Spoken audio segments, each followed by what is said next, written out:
Last night, the basketball world held its breath.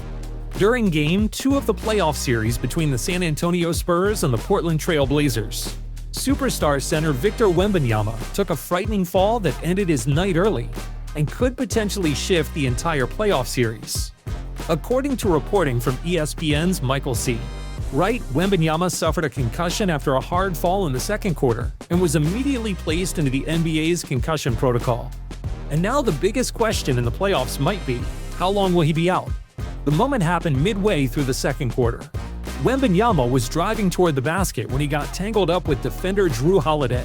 As he lost his balance, the 7'4" superstar crashed face-first onto the court, his chin hitting the floor hard. For a moment, the arena went silent.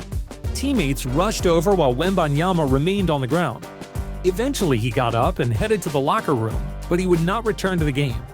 The Spurs later confirmed the diagnosis, a concussion, placing him into the league's concussion protocol. Before leaving, Wembanyama had only played 12 minutes, finishing with 5 points and 4 rebounds. This injury couldn't come at a worse time.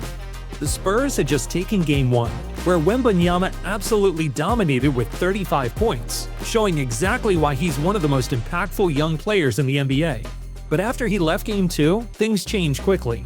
The Trail Blazers rallied and pulled out a 106-103 win, tying the series 1-1 and stealing momentum heading into the next games in Portland. And without Wembanyama, the Spurs are missing their best scorer, their defensive anchor, and the most unique player in the league. Remember, Wembanyama just won Defensive Player of the Year, averaging around 25 points, 11.5 rebounds, and over 3 blocks per game this season. That kind of production simply isn't easy to replace. Now everything depends on the NBA's concussion protocol. Players must go through multiple stages of recovery and testing, and they can't return until they're completely symptom-free and medically cleared.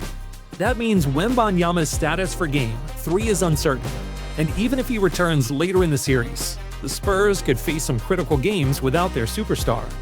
If that happens, players like Devin Vassell and the rest of the roster will have to step up in a major way.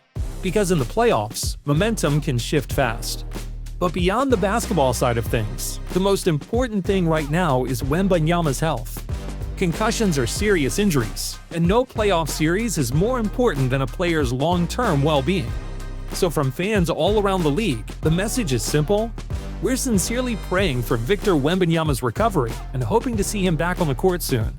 Because the NBA and this playoff series is simply better when he's playing. Let me know what you think. Can the Spurs survive this series if Wembanyama misses time? Drop your thoughts in the comments, and don't forget to like and subscribe for more NBA playoff updates.